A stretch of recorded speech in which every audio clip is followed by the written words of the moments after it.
So today we're going to get a pretty passionate and insightful look into HR, but from an outsider's perspective. My guest today is a finance guy, and he's been on a pretty exceptional and insightful journey. That whole discussion is coming up right now. Hi there, I'm Andrea Adams. This is the HR Hub, and we're going to talk about all kinds of things related to HR on this channel.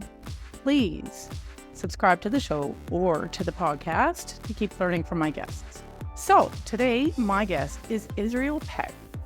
Israel is the finance guy I was talking about, but he has a psychology background as well, and he used all of that and his insights from finance to start a company called Cratic Ai. And Cratic makes it much easier for us to create the culture we want and we need for the success of our organization. Now, you might be skeptical, and let me tell you, I was skeptical too, but we had a few conversations before ever deciding to record this, and I think he's really, really onto something. Hi, Israel, how are you? Hi, Andrea. Good. How are you doing? Good to see you. Good to see you, and I'm so excited about this. Me too. Okay, so I was referring to your background, and the way you got into this is just so fascinating. So I don't often get people to tell me their stories, but I want you to tell us your story. How did you get to Cratic? Yeah, so I did my master's degree in corporate finance and investments, which is basically like how do companies raise money? How do they deploy capital? How do they turn it back into profit and give it back to the shareholders? And so I kind of learned that whole process. And then I ended up taking a job in Chicago back in 2011, doing business transformation strategy work. And so that business transformation strategy work had a lot to do with basically trying to bring companies back from the brink of some sort of financial problem. And I ended up doing a lot of work in cost cutting, lots of layoffs, reorgs, restructures, process automation, process rebuilding, things like that. And I did, 26 projects with 23 different clients over the course of about 7 years. But then there's another part of this work called implementation, where you take a strategy and you actually try to do it. And so you have to teach people all these pieces of the strategy. And this is where I think the term, the famous saying, culture eats strategy for breakfast comes from. Because the guys that develop these strategies, once you go to start implementing it, that's when you really encounter culture. And culture is where there's sort of this like grip on the way that we do things, the patterns that have worked for us in the past, and the mindset and the philosophy and the language and the conversations and everything that surrounds that sort of like holding on to how we do things. That's where I started really getting interested in culture, was when I started trying to do the implementation side of this strategy work. Talk to me a little bit more about the role of culture, the why you decided to shift from focusing on this financial strategy to thinking that, hey, culture is where it's at. Can you draw a little bit more of a connection between those two things? Yeah. I'll tell my story on that a little bit. So I had one project that I was doing that was a large transformation. It's about $500 million of cost cutting. And a lot of that cost cutting value is supposed to come out of multi-departmental kind of relationships. So we realized that there was these disconnects, fundamental disconnects between like the planning team and the execution team. And so we were trying to find ways to integrate those processes. And so then I was part of building what we call pods, which are not a formal team, but they're sort of like an informal team across departments where you're trying to get people to work together and you're just trying to get them to share their ideas. You're just trying to get them to be more open and just like open-minded about like what the future of this, collaboration could be just between different departments. But I suddenly found myself creating like 30 of these teams all at the same time across different parts of this very large business. And so I started developing kind of a systematic approach to how I would just build relationships within the different teams, and how I kind of set the foundation of the team and how we'd kind of set up kind of the collaboration model. At the same time, I mean, in my background, and it's weird, I'd never thought of what I was doing as culture. And so I was doing all these programs, like facilitating all these like kind of dating relationships almost between different leaders and different departments. And I started realizing how important these one-on-one conversations were. And I just started realizing like how valuable it was for me to spend time creating these relationships, because I was able to move the needle on our objectives for our business, for the program. At the same time, something else interesting happened, which was that one of the clients came to me and said that they wanted to do a culture program. And it caught me off guard. Like I said, I was not thinking of any of this as culture. I was thinking of it as strategy work. But it really caused a light bulb to go off in me, because on one side, I was already facilitating all these relationship building exercises with all these teams. And then I saw a formal culture program going on. And I thought, I don't think anyone actually has the answer to this. You know, when I was in business school, we learned about all the different functions of the business. You know, you learn about the HR function, you learn about the IS function, you learn about operations and sales and marketing. You learn about each one of these, and each one of them has a clear metric they're trying to deliver on. But so I realized when it comes to culture, I was like, it's sort of like it was an aha moment that I was like, there's just no playbook here. Like there's books, I've read some of these books, but they are really complicated. They're really complicated. They're very top down, outside in. A lot of them have to do with, you know, you have to totally change the way all of the leadership thinks. You have to start with the CEO and change top down. Well, that's hard to do. It's hard to get that much buy-in. I was realizing we were doing it in these small groups, and it was like taking off. Whereas the formal culture programs that were being done was just not effective. And I had been doing this enough in my previous, career that I'd seen us like fire culture teams because they're very hard to prove their value. You know, they don't usually have one metric that they're really responsible for. And it's really hard, if they do have a metric, it's really hard to tie it back to the fundamentals of the business. Like, how does the business actually make money? And so when you find yourself in a difficult circumstance as a business and you need to cut costs, like those are the easiest costs to cut, is the culture cost. And so to me, all these pieces kind of came together. There's a lightning moment, and I was like, there is no answer to this. Nobody has the answer. They don't have a tool that you can turn on that's a plug and play solution that starts driving a metric that we all know creates value for the business. I want you to talk about that, though. How do you measure culture, and how did you decide that culture was the differentiator in organizational success? Well, it's actually that's really two different questions, but anyway. And I have like 5 answers, so that's perfect. One of the answers is definitely okay. So on the measurement side, we started off using natural language processing to measure language. So one of the fundamental theories behind my approach is that human language has a structure to it. The way that people talk is an insight into the way that they think, and the way that they think is an insight into the way that they act and behave. And it is partly who they are, but it's partly the environment that they're in. Mm-hmm. And so we started off just measuring language and and then from that, we're able to prove that we were changing those language signatures. Oh. So now people are talking differently. Yeah. Their pattern of communication has shifted.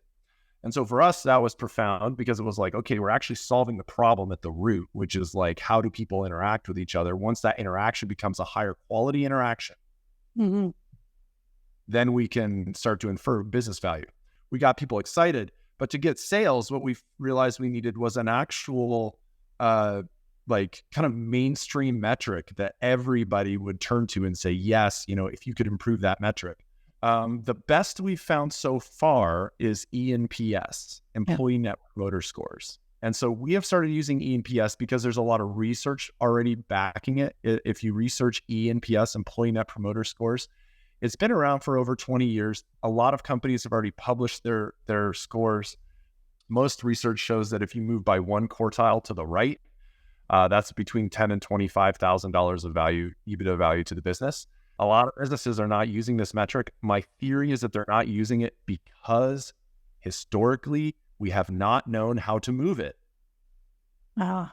Why measure something that we can't change? It just frustrates everybody. Yes. With our technique, we have figured out how to shift it. So we're like, okay, start tracking it and then move it. Now we know how to move it, so it's worth measuring. And so companies are just starting to measure it. It's becoming slightly more popular. If you Google it now, you can find benchmarks for most companies, most industries. Mm-hmm. So it is becoming more widely accepted. But that's a big thing that's held us back, is that there's been no formal standard metric for basically organizational health. People look at the margin of the business, but there's way too many factors there. You got to isolate it somehow and find a metric that you say, hey, if we move this metric, we are being successful. Sales has a metric. Finance has a metric, which is days to close books usually. Every function has a metric except the culture, folks. What do we move that proves that we're creating value for the business so that we can stand up and say, no, used to be minus 25, now it's plus 30, and we're on track to get to plus 50 this year. That is a much more compelling argument. I'm not sure you've answered the question, or maybe you have, but how do you measure the value of a better culture? Is it eNPS is the best we have, and maybe it's plenty good enough? Like, can you dig into that a bit?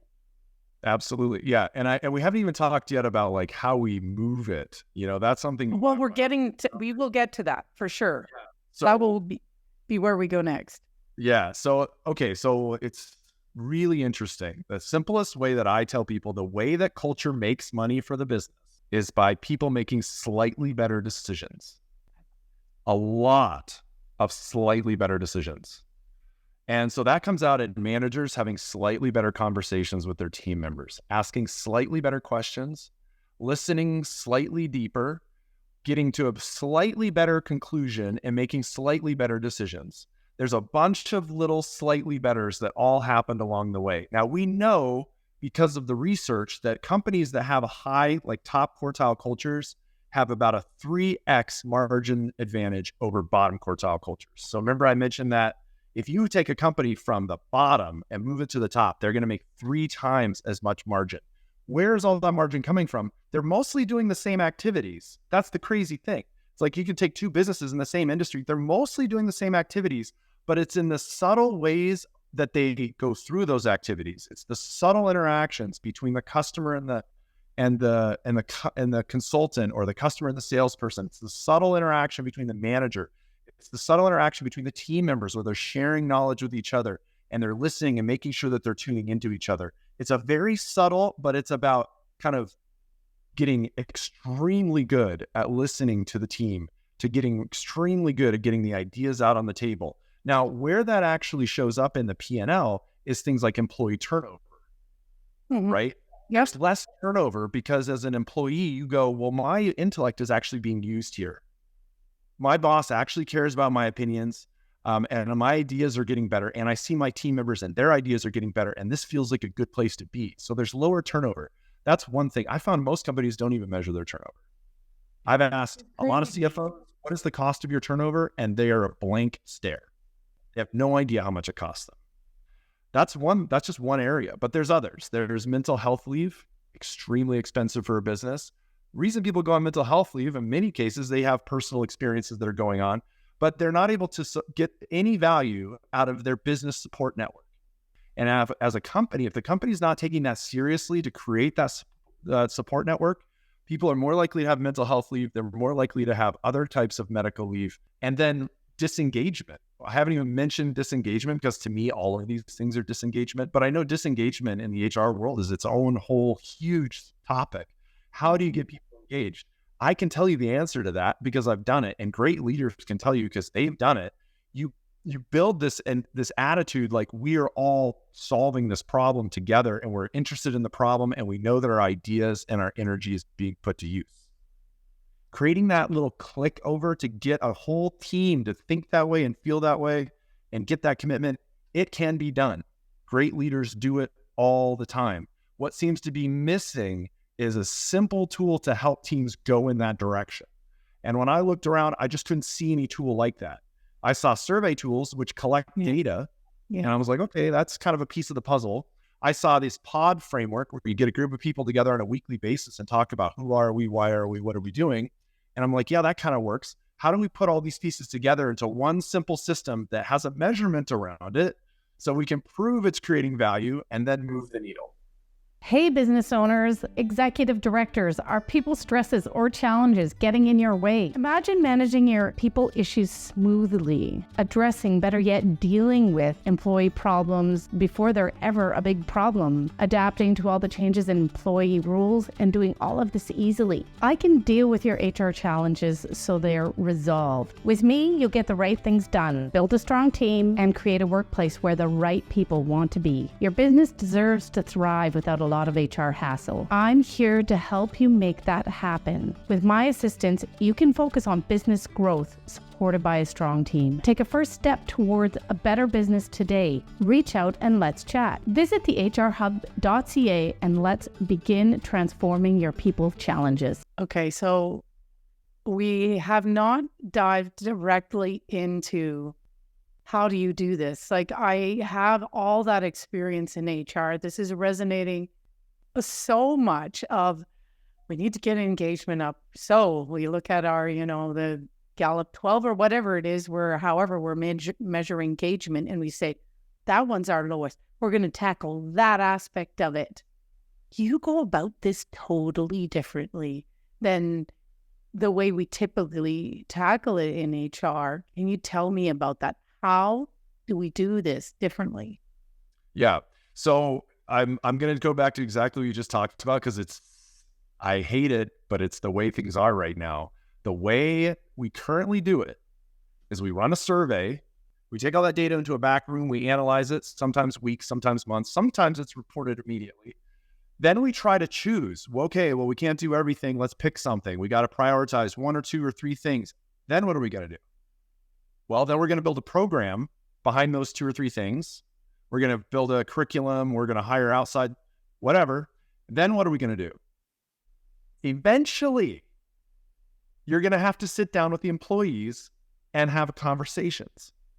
Inevitably, that is where it's going. So the problem with all of those approaches, there's several problems. One of them is that it takes time. We have to decide what the questions are. We have to prioritize things. We can't go after everything. And then we're going to spend time putting the program together and trying to implement it. Those are a bunch of different steps that someone has to manage before anything has actually happened. No value has happened. In fact, I will make the argument that negative value has been created. I tell people now, those surveys use your culture. They deplete your culture. Part of that is because employees answer all these questions, but they take it very seriously. I've talked to these employees. They take it very seriously. They spend an hour, hour and a half, 2 hours sometimes reading through these surveys, trying to give really thoughtful, helpful advice, because the employees really want the culture to change and be better. But what it inevitably does is brings up stuff for employees. The employees are reading all these questions and they're saying things like, does our leadership live their values? So what does the employee do? They sit there and they reflect. Well, let me think about that. What I've started realizing is that reflection right there is actually part of where the culture is being built. And then the second place that it's being built is in the conversations that happen afterwards. And I'll give you a great example of this. If you've been in an organization that's had that survey, how many of you have been in a conversation with someone about the survey afterwards? Where they say, I don't know what this question meant. I don't know what this, and this one asked about this. And what did you put for this answer? What did you think about this section?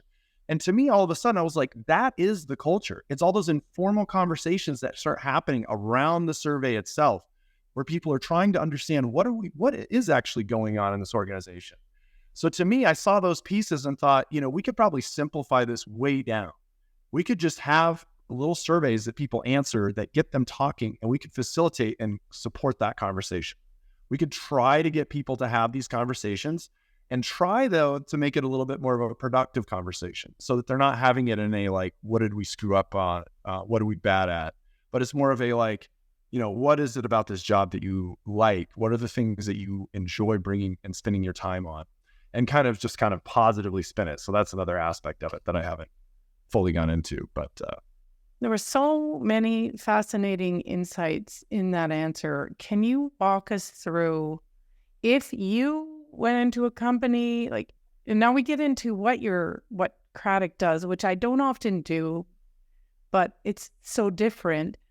Can you walk us through how you actually change the culture? What's that process? So instead of this top-down surveys, all of that, what actually works? Well, I'll explain the way the tool works, and then we can talk a little bit. Because to me, the tool is not necessary.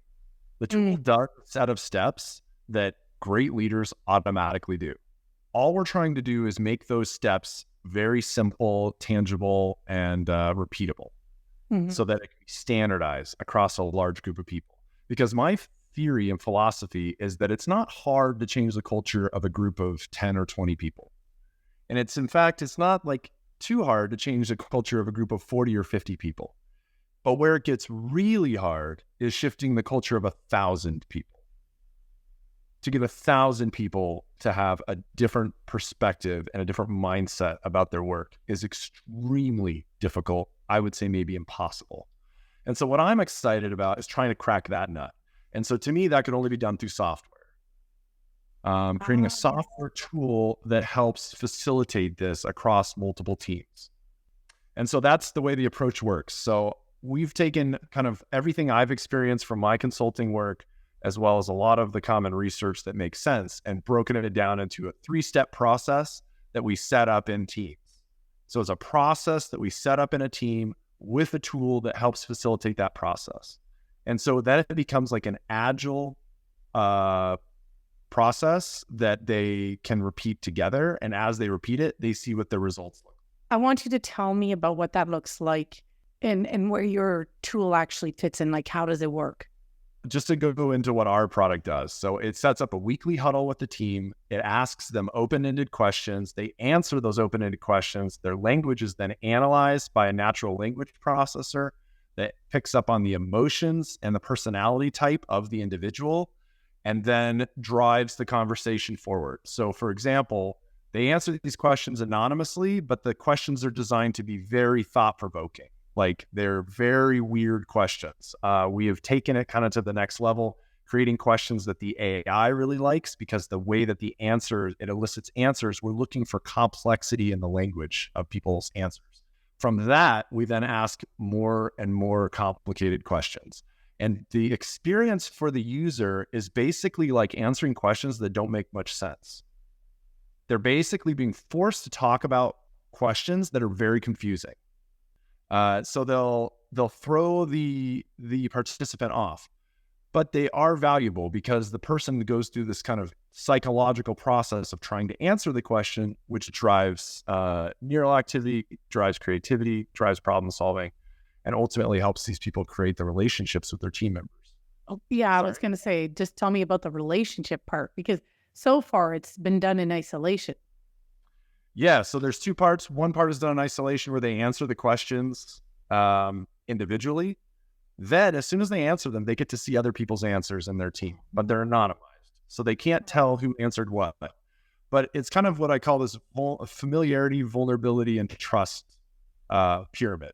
Mm-hmm. The foundation of it is familiarity. As they're becoming more familiar, they're sharing this information with each other. They're experiencing vulnerability because they're talking about things that are very confusing, that don't make sense. But then they resolve it through a huddle that we teach them how to do, and that's the final piece. So they basically get questions, they answer them, they read each other's answers, and then they do a huddle together. We teach them how to do the huddle. It's a 30-minute conversation that's led by a team member. It goes around, different team members lead the huddle different weeks. There's no outsiders involved. Someone on my team or myself will help set the team up when they're first learning it. And then once they're ready to go, then they just go on their own. Then we do periodic check-ins with the leadership to just see how they've done on these eNPS benchmark to prove that the business case has been working and that they can validate that the program is working. And that's it. Is it working? Well, so we measure 9 things. We ask about how familiar do you feel with this group of people? How vulnerable do you feel? How trusting do you feel? We have a 9 question intake survey, and then we ask them that same 9 questions every 6 weeks. And what we have found is that for about 80% of the teams, all of these scores go up within the first 6 weeks.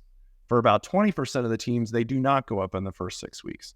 What we usually do after that is do a session with their leaders to talk about why the scores are not changing, assign something to the leaders, usually like a one-on-one coaching program that we teach them how to do so that they can do it individually, and then go back to using the program. And so usually by the second time, we see those shift.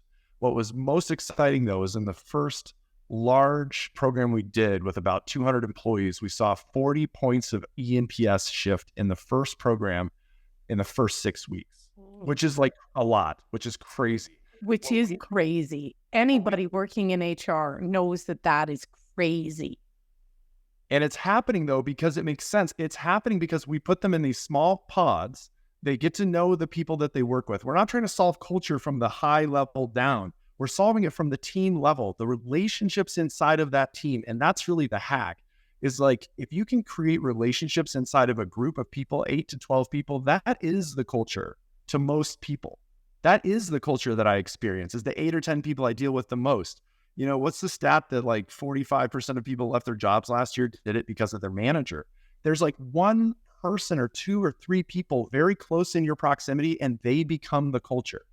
So if you can shift that relationship a little bit, create this positive conversation, this positive experience with each other, which I have literally hundreds of notes from users saying, like, I've never seen my team members like this. Like, I see a different side of them.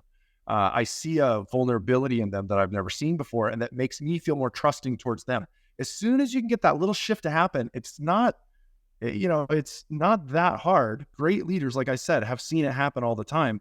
What's really hard to do is get it to happen in every single team all at the same time and get that to be maintained. Okay.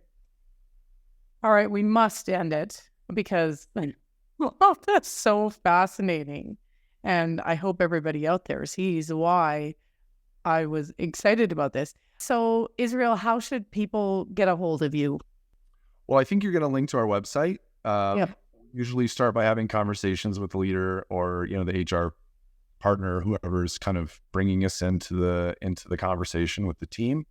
You can find us on LinkedIn. You can email me. Any of those routes will work. Okay. I'll put all links to that in the show notes. Well, thanks, Israel. That was just as fascinating as I thought it was going to be. I still think you're onto something, that there is a much more human way of going about culture than these programs. And since Israel is a finance guy, I did an episode talking about the impact of gap accounting on the practices in HR, and I bet that's related. And the link to that is here. I did a great episode about mindset, which Israel has talked about, and a link to that is there. Thanks for watching out there. See you next time.